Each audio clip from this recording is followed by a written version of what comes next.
Hey, how's it going? Dave2D here. So this is the Acer VX15, and this was one of the more interesting laptops that I saw at CES this year, and it's because it's a new entry-level gaming laptop. So this is a really good performer for not that much money. It starts at $800, but the $1,000 configuration gives you, in my opinion, the best bang for your buck. The cheaper loadouts will have less RAM, smaller storage, and a weaker CPU, but the big difference is the weaker video card. So the performance improvement of the 1050 Ti over the regular 1050 is quite noticeable. It's about 20–25%, so if you can afford it, go for the Ti. With the 1050 Ti, you can easily break 100 frames per second on light games like Overwatch at 1080p on high. Ultra graphics will still average around 60 frames per second. Something heavier like Dishonored 2, you're looking at around 45 frames per second at 1080p on high. You can still break 60 frames per second if you drop the graphics to medium. So it's only really heavy stuff like Witcher 3 that'll bog this card down. It's still playable, but you'll need to drop your graphics quality or lower the resolution. Now, all of these are done on the 1050 Ti. If you can only pick up the 1050, those numbers will be about 20% less. So if you want to see like a more comprehensive video that shows all these cards and what they can do, I made a benchmark video, I'll link that below. Now, with good performance like this, you need to have a good cooling system. And to get inside to take a look, there's a bunch of screws and you have to pop off the bottom panel with a little force, nothing too bad. Inside, we're looking at 2 heat pipes and 2 fans. They're quiet on idle and are relatively quiet on load as well, but they do a good job cooling the components. There's no real thermal throttling going on, even when running benchmarks, and the temperatures in the keyboard area are comfortable when playing games. Okay, back to the inside, we get 2 memory slots, so you can go up to 32 gigs of DDR4, and you have your M2 SSD. The stock one is a SATA drive. You also have space for a 2.5-inch drive. There's no cabling or mounting hardware included, but Acer will supply these to you if you want. The battery down here is 52 watt hours. With average use, I'm getting around 4 hours of battery life. That's with screen at 250 nits. Watching videos, it'll break 5 hours. So the battery life isn't long enough to bring this device out for the day without a charger, and it takes around 2 hours to charge it up.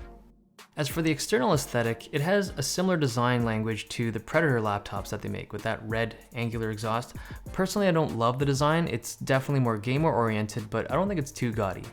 The build quality is decent. I mean, Acer isn't really known for building laptops with a ton of aluminum or premium materials, but they did a respectable job with the plastics. The bottom panel is plastic, the keyboard area is plastic, but very rigid. They have a bunch of these reinforcement spines down below. The hinge design is okay, it looks cool, it helps give the laptop a cleaner aesthetic, but from my experience, laptops that use this kind of central hinge design tend to wear it quicker, and hinges can start to get floppy after a couple of years.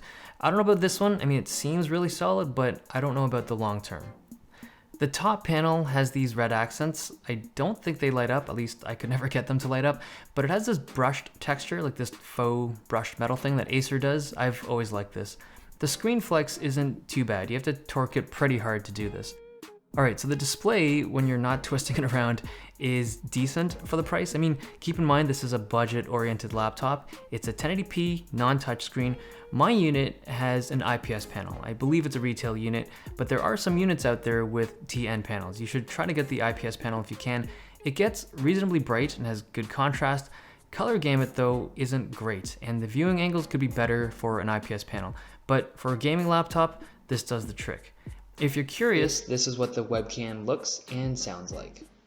The keyboard is pretty average for this price point. The layout's not bad once you get used to the number pad on the right.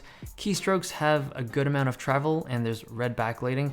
The keys feel a little mushy though. I wish there was a bit more resistance or just responsiveness to each key. The trackpad is better. I'd say it's above average. It feels a little cheap. I mean, it's got this really smooth plastic that I don't love, and the button mechanics aren't the best. There's just not a lot of travel when you click down, but it's a solid trackpad because it uses Windows precision drivers, very accurate tracking, and gesture detection.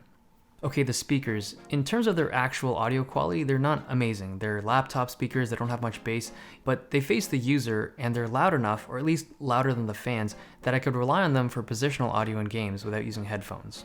One last thing, the port selection is average. HDMI, 3 USB-A's, 1 USB-C that doesn't support Thunderbolt 3, an SD card slot, and an audio jack.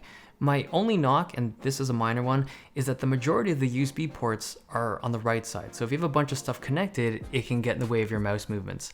All right, so the VX15 is Acer's first entry into that whole $800 gaming laptop market. And with this one, you're getting a full plastic build with decent build quality. The screen is an IPS panel, not great for an IPS panel, but I'm content. You're not gonna get a much better screen at this price. The keyboard is not bad, but I wish it was a bit more responsive. The trackpad is accurate and doesn't skip around. That's pretty important. Inside, the Kaby Lake CPUs and the GTX 1050 or 1050 Ti deliver really solid performance at this price point, but try to spring for the Ti if you can. The RAM and the storage are all pretty easy to access and are readily upgradable. And the battery down here is 52 watt hours, and it comes up a little short. We're looking at around 4 hours of realistic use. So I think this is a good laptop for the money. You're getting incredibly good performance for current titles at 1080p. I mean, I don't know how far that'll carry you into the future, but I expect at least a couple years of solid gaming performance at 1080p, 60 frames per second. I mean, you'll have to play with the graphics slider. Now, there's one issue that kind of pops up to me, and it's the battery life. And at this kind of aggressive pricing, you can't have everything, right? They're gonna make some compromises, and for this particular laptop, it's the battery life. So if that's really important to you, then you might have to look at other options.